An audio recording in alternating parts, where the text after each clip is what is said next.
Hello, my name is Ernesto Porcari, and this is my Decolonial final project. As an introduction, this is titled A Decolonizing History of the Mexican-American Border. This is for those who are unfamiliar with this history, a sort of Mexican-American border for beginners.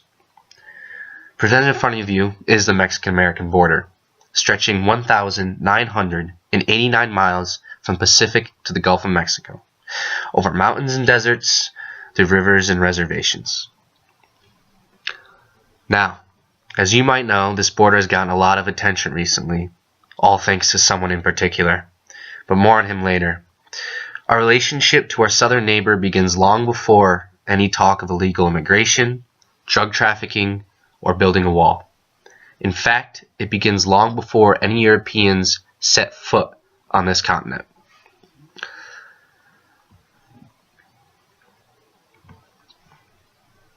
Thus, let us imagine the area we know as the American Southwest, or northern Mexico, long before Columbus and his fateful journey, and the subsequent interruption, encounter, and destruction of the American continents.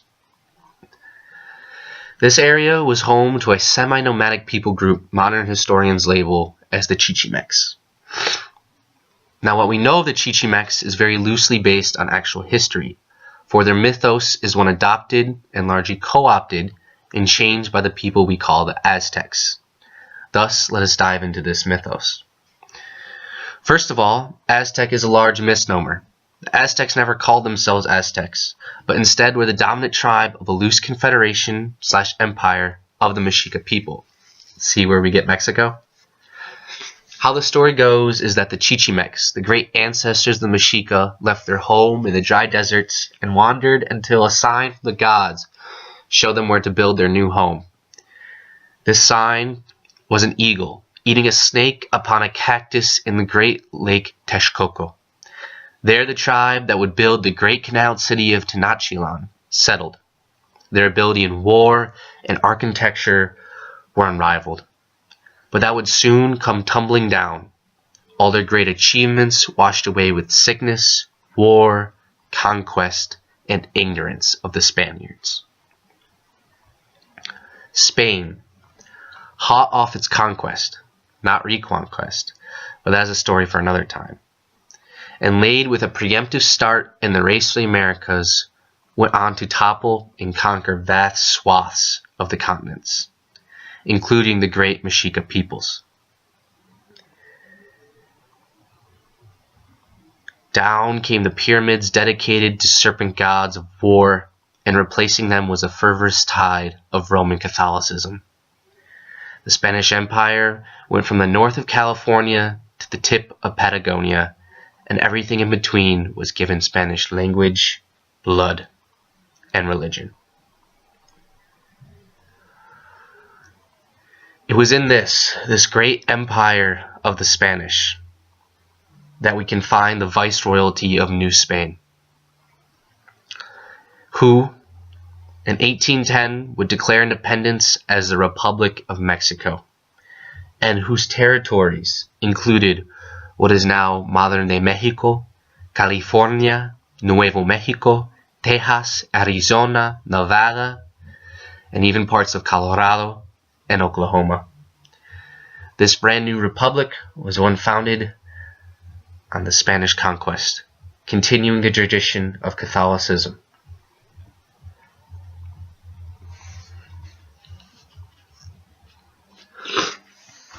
After independence, Mexico could no longer hide behind the Empire of Spain when it came to dealing with its neighbors. What was northern Mexico at this point was long underdeveloped and depopulated compared to the southern states. Despite places like Santa Fe and Los Angeles being old counterpoints to cities in the United States, vast swaths of northern Mexico lay empty or were home to indigenous tribes. Thus came along an enterprising man named Sam Houston, pictured at the top of this slide. As many may know, the United States at its fledgling periods long tried to keep a balance between slave state and free state in the National Senate, But as free states laid claim to the Old Northwest, those states surrounding the Great Lakes, the southern slave owners were hemmed in by Mexico to the west. Getting partially legal authority to immigrate to Mexico, partially, as an active attempts to secure land grants were pursued by people like Sam Houston. But seeing as these future Texans were slaveholders and Protestants, the Mexican government was not too pleased. Americans began immigrating and settling into Texas, both legally and illegally. The religious and political differences would come to a head as American Mexicans, American Texans, illegal aliens, I guess all would be succinct in this example, began to outnumber native Mexicans and Texans. U.S. history paints these Texans as brave, patriotic, and freedom-loving rebels breaking away from a tyrant government like our own founding fathers. But as we all yell, "Remember the Alamo," we have to remember Mexico did not allow slavery. Yet our history tells us to support this cause of slave-holding men in their quest to wrest territory from a sovereign democratic country.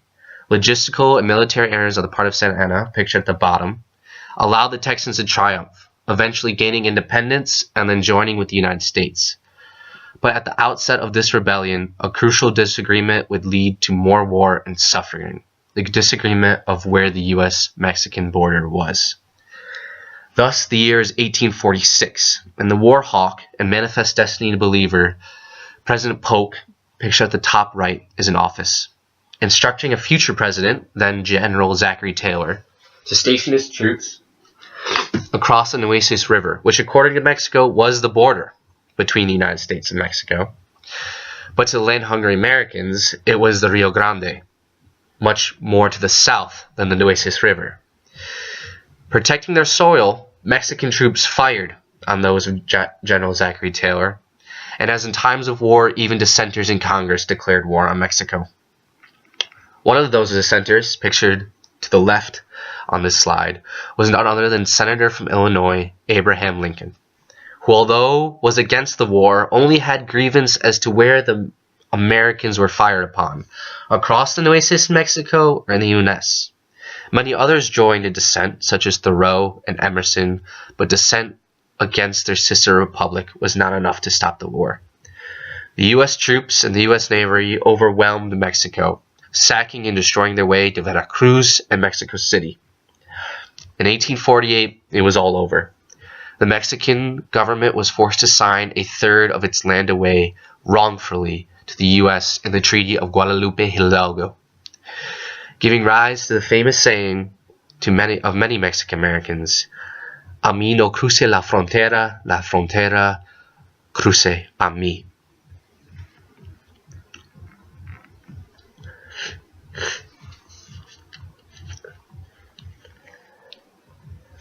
Thus, we enter the 20th and 21st centuries.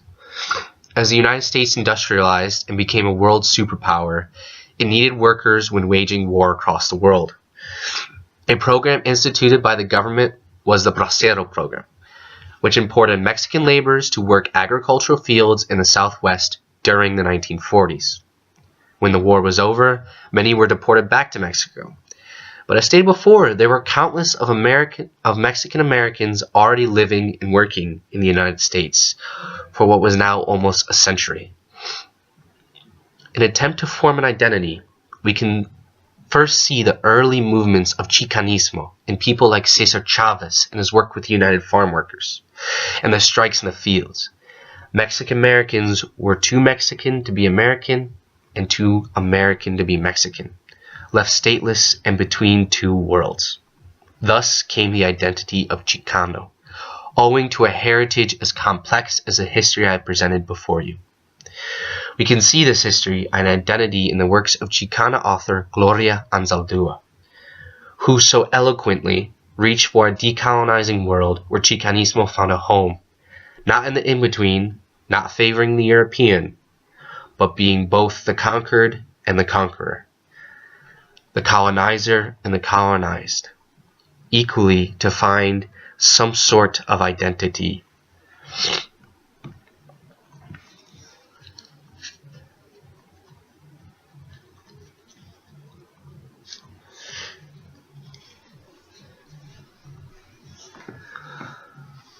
Let us then fast forward to the year 1994. The US, Mexico, and Canada enacted and signed one of the largest free trade agreements in history, the North American Free Trade Agreement, or NAFTA. This neoliberal policy would institute a massive change along the border. Goods and money were allowed to pass, but the great influx of poor Mexicans and Central Americans were not.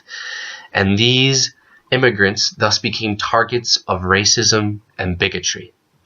When they did cross, Americans viewed them as taking their jobs, unbeknown to them that U.S. policies across the continent were what was driving the immigration.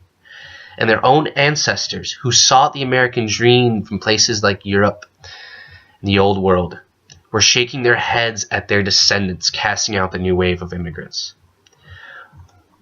In certain places, response was swift. In southern Mexico, where in the state of Chiapas the Zapatistas rose up in Marxist revolt against the Mexican government and their neoliberal world order, saying enough is enough of having the colonizer rule the policies of the Mexican people. The story of the Latin American immigrant has scarred our popular memories, and in such a famous work, it is invoked in Calle 13's famous song, Pal Norte, encompassing the story of the Mexican, the Central American, and any other immigrant looking for a better home in the North and escaping the troubles at home. Thus, at this timing, with the knowledge I have presented before you, can we really believe a wall is the answer? A history of crimes against the Mexican people, and this is the answer, a wall? Depriving Mexican Americans of their ancestral homeland, and Mexicans of their ancestral homeland, and that of Aztlan, of the Chichimex, of the Chicanos. A wall is not the answer, and hopefully you do not think so, and take every step to combat it in the future. Thank you.